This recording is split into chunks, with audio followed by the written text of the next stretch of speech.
Živijo, sem Bernard Bečan, letošnji tekmovalec Masterchefa 2022, 8. sezone. Bil sem top 7. Prihajam iz Tržiča, sem navaden Pobač. V bistvu danes sem prišel zato, da vam povem nekaj o drogah, da ne se tega ne poslužujete.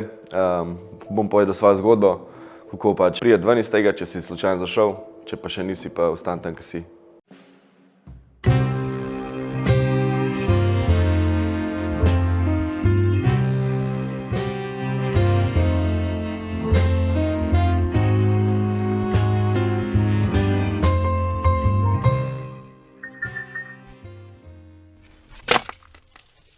Ja, na začetku mi je bilo ful težko govoriti o tem, valjda, narkoman, si te videl sam kot enega propalico. Mislim, ne vem, zdaj mi pa ni težko povedati. Še kdaj dobim kakšne komentarje, ja, mislim, ne direkt v faco, ker si tako danes folk ne upa povedati v faco, ampak te prek teh socialnih omrežij dobiš še kakšni, sploh zdaj, ker sem mogoče malo bolj medijska osebnost, dobivam kakšne komentarje, narkoman, bla, bla, bla, prav stari. Mislim, če me bo kdo sprejel tazga, ker sem, me bo, če me pa ne boš sprejel tazga, ker sem, pa me boš obsojal na podlagi preteklosti, pa hvala lepa mi, da se zaključila.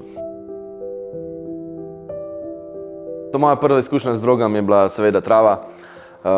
Vsi pravijo, da je to pot do drugih drog, ampak pač to ni res. Sicer ja, pač odvisno koliko si močen človek, pač kaj hočeš probati, kaj si želiš v lifeu.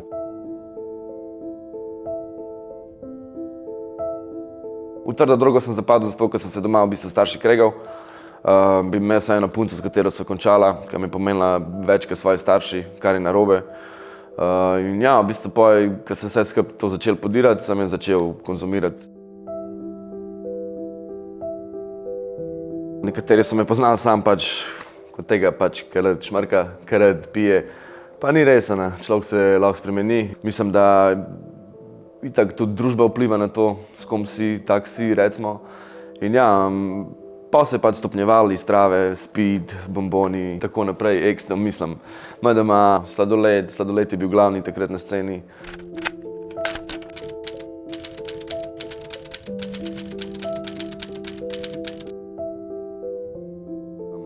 Non-stop, bom rekel, vsak dan.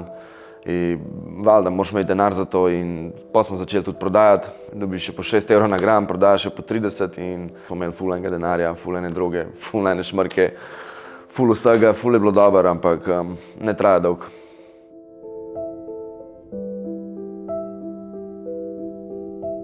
Do trde droge zelo lahko pride danes. Mislim, da se že pol folka, ki jih jaz poznam, hoče ukvarjati sam še z drogo. Zame osebno je to napaka v lifeu, ker mislim, da veliko več lahko potegne z lifea, kakor pa to, da si na ulici in prodajaš drogo.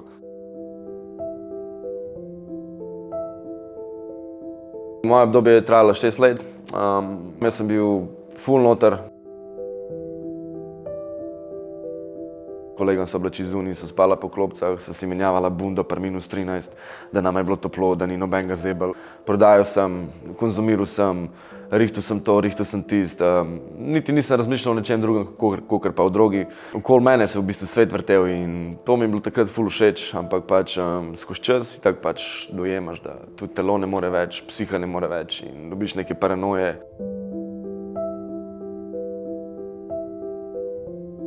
Najslabša je bila pa ta paranoja, ker itak ti si neprespan, nisi jedel, nisi pil, telo je izčrpan in že v bistvu podzavesti te potiska tam naprej, da pač ti misliš, da te en sledi, da te en hoče ubiti, kakorkoli, mislim.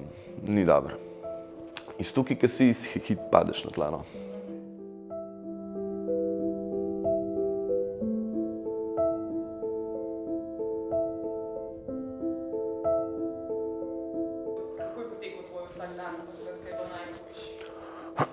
Ja, moj vsak dan se je kar prelevil ponovadi v par dni. Nismo spali po par dni, dan smo zamenjali za noč, noč smo zamenjali za dan.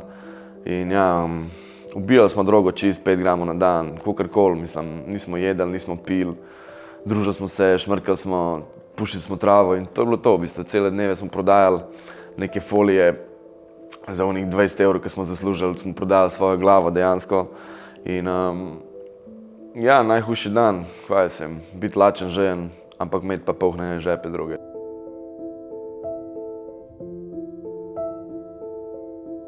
Moja najslabša poteza v življenju, ko sem bil na drogah, ko sem še hodil v šolo, je bilo to, da nisem imel denarja in sem šel v sošolki ukradel denar. To sošolko sem imel res rad in ona mene in vem, da sem jo s tem ful prizadel. Prizadel sem tudi sebe, ker sem pač naredil nekaj, ker si normalen človek ne bi dovolil tega. Mislim pač, ker si pod vplivom drog in tako vidiš sam tisti prah, rabim to, rabim tisti in pač narediš to tudi najbolj ljubljeni osebi, kaj ne rečem. Sorry.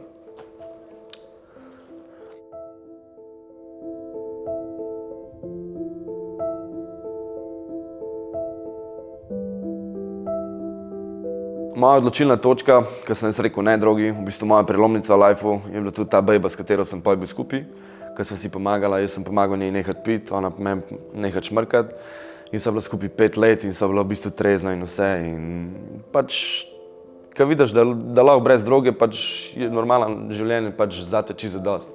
In ne rabiš tistih izkušnjav in ne rabiš nekih partijev in nekih ljudi, ki so itak neki fake friendi okoli tebe, ki ti zmanjka droge, ti zabijajo nož v hrbet. Ampak ja, mislim, tej punci sem ful hvaležen, da mi je pomagala in da sem pač v bistvu zdaj tlej, kakor sem.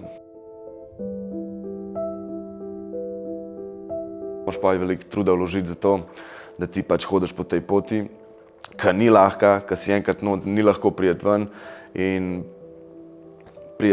pa je pač začutiti tisto življenje, zajeti ga z veliko žlico, brez teh drog, brez stimulantov, brez nekaj, da ti pere mozak in mislim, da je to ful več vredno.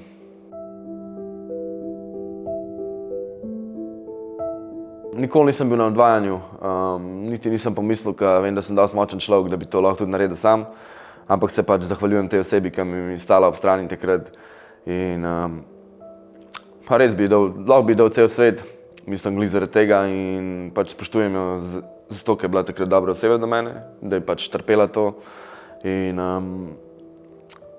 ja, kaj ne rečem, hvala.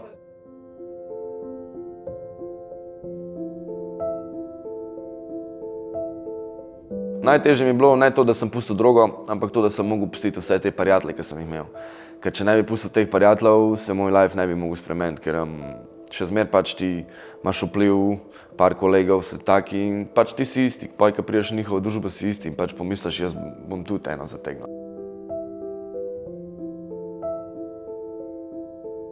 Imam samo še enega prijatelja od takrat, to je moj stric Zlatan. In on se je tudi spravil ven, v red, zdaj ima v svojo hišo, svoj avto, vse, tako da mislim, ful v redu, sem vesel slišati to za te ljudi, ki sem jih imel rad, da so prišli ven. Ampak za vse ostale pa sem kar prepričan, da so še zmeraj na istem mestu, ki so bili, nažalost. Zdaj smo starši ful cool, mislim, smo prijatelji, itak, jaz sem povedal vse, kaj nimam kaj za skrivati. In pač so me sprejeli tazga, ker sem in pač sem povedal, da ne hočem več tega delati in da tega več ne bom delal in pač sem se držal tega. In zato sem po mojem tudi ful dobri prijatelji ratali. Foter mi je itak prijatelj, brat, matka pa tudi, tako da res držite se staršev, ne jih dati nikoli na klin, zato ker vedno tisti, ki pomagajo starši, tako da.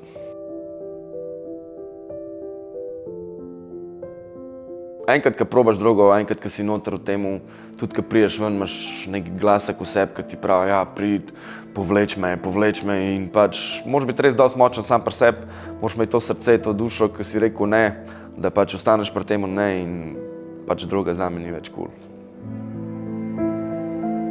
Osebi, ki se drogira, v bistvu, ki se redrogira, ki mu to paše, mu sam lahko povem pač z glavo na zabavo, imej svoje meje. Ko bo preveč in boš mogoče overdoziral, boš mogoče izgubil vse, kar imaš, ostal brez vsega. Tistim pa, ki bi radi šli ven z tega, ki se še zmeraj drogirate, pa bi se radi rešili drog, pa vam sam svetujem, da najte si pomoč, upite reči, jaz rabim pomoč. Sam rečite to pač, ko boste prišli do tega, da boste to lahko rekli, vam bo lahko nekdo pomagal, lahko boste pomagali samo sebi in pač boste korak naprej do tega, da se boste pač nehali drogirati.